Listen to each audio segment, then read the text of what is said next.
মুর্শিদাবাদের আনাচে কানাচে ছড়িয়ে ছিটিয়ে আছে ইতিহাস। যেদিকেই তাকানো যাক না কেন, ইটের পাঁজরে ঝোপে ঝাড়ে খুঁজে পাওয়া যায় সেই ইতিহাসের সন্ধান। আর সেই রকমই এক স্থাপত্য হল মুর্শিদাবাদ শহরের কেল্লা নিজামতে প্রবেশ করার দক্ষিণ দরজার সামনে অবস্থিত ঘণ্টাঘর।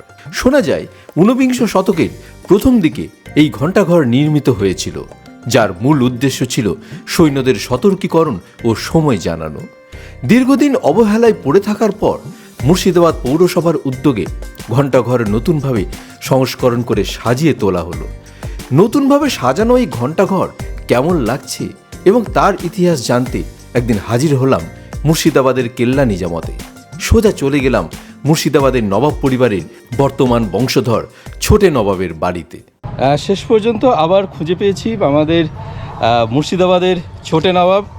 ছোটে নবাবকে আগে আপনারা দেখেছেন, মানুষ বাংলার আপনারা দেখেছেন বিভিন্ন জায়গায় তার অবদান, তার ক্রিয়াকর্ম, তার কার্যকলাপ সবই আপনারা দেখেছেন। অত্যন্ত ভালো মনের একজন মানুষ এই ছোটে নবাব। আজকে মুর্শিদাবাদে এই হাজারদুয়ারি চত্বরে বেড়াতে এসেই আমি ছোটে নবাবের সান্নিধ্যে চলে এসেছি। তো পাশে দেখছেন ছোটে নবাব। আজকে মূল উদ্দেশ্য যে মুর্শিদাবাদের যে নতুন যে ঘণ্টাঘর যেটা রয়েছে, সেটা আপনারা দেখছেন যে পাশেই যে ঘণ্টাঘর রয়েছে সেটা নতুন করে আবার সেজে উঠেছে। তো সেটার ইতিহাস আজকে আমরা ছোটে নবাবের কাছ থেকেই শুনবো। যে সুই থেকে আমি নামছি না, এ সুই আগে ছিল আমার বাবার আমলে, এ সুই ছিল। ওইটা খুব মামার নামতে খুব কষ্ট করে ভেঙে গেছিল।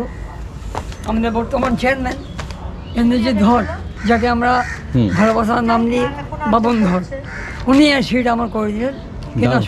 খুব সুন্দর হয়েছে। আমি এর আগেবার যখন এসেছিলাম অত্যন্ত ভাঙাচোরা ছিল। উনি আমাকে বাবামতন শ্রদ্ধা করেন, খুব সম্মান দেন।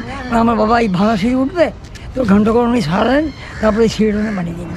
আমি অনেক কৃতজ্ঞ কি উনি আমার সিঁড়িটাকে ভালো করে বানিয়ে দিলেন। আজকে আমি আশা করছি লোকগুলো আসতে যাচ্ছে ফিরলি, আমি অনেক থ্যাঙ্কস জানাই। আচ্ছা, এই যে গেট দীর্ঘদিন ধরে এখানে পড়েছিল আমরা দেখেছি, সেই মতোভাবে যত্ন পেত না বা ধ্বংসই হয়ে যাচ্ছিল প্রায়, এবং আমরা উপরে দেখতে পাচ্ছি একটা সুবিশাল ঘণ্টা রয়েছে সেখানে। তো আপনি তো ছোটে নবাব, আপনি দেখেছেন বহু কিছু, ইতিহাসের উত্থান পতন বহু কিছু আপনি দেখেছেন। তো এইটা সম্বন্ধে দর্শক, আমরা সবসময় যে আমরা বইয়েও যে সবটা পাই তা কিন্তু নয়। তো দর্শকদের কাছে মানে আপনার কাছ থেকে জানা যেটা আমরা পাবো সেটা আমাদের কাছে ভীষণ অথেন্টিক, এবং আপনি তো দেখেছেন সব কিছুই জানেন। তো এটা সম্বন্ধে যদি কিছু বলেন আপনি। আমি আগে মানুষ বাংলায় মানুষ সিনেমাকে আমি ধন্যবাদ জানাচ্ছি, আমি ওনাকে প্রণাম করছি, আদাব জানাচ্ছি।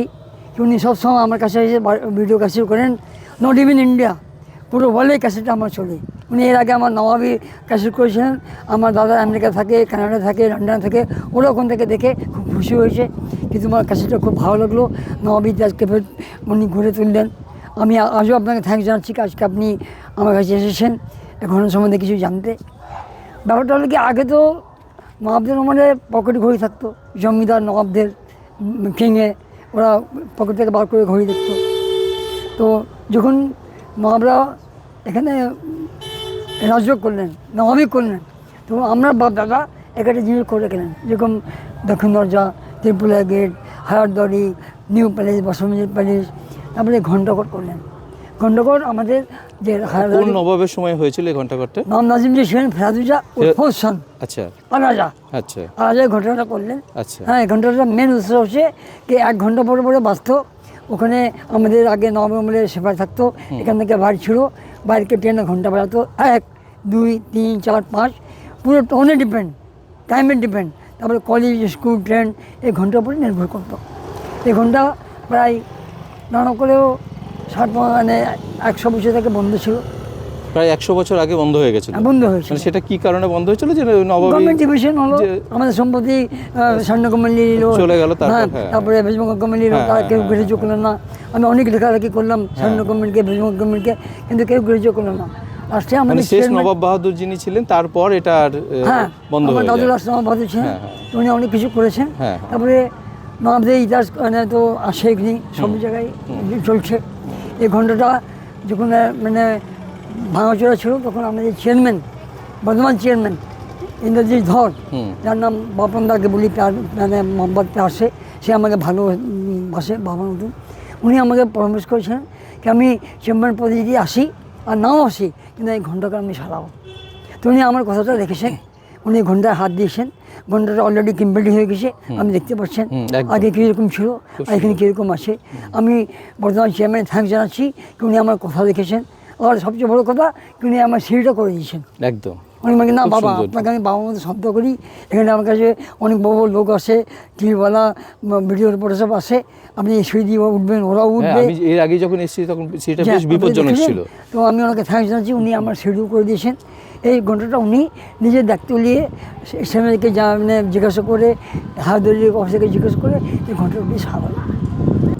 এই যে ঘন্টা, জি। যেটা মুর্শিদাবাদের একটু মানে কিছুটা অবহেলিত হয়ে পড়েছিল দীর্ঘদিন ধরে, তো সেটা নতুনভাবে সেজে উঠেছে, যার ইতিহাস চোখের সামনে বলতে গেলে সেই দেখা ইতিহাস, বা ওনারা বাপ ঠাকুরদা বা পূর্বপুরুষদের কাছ থেকে আপনারা সমস্তটাই জেনে এসেছিলেন, সেই ছোটে নবাবের কাছ থেকে সরাসরি এটা সম্বন্ধে আমরা জানতে পারলাম।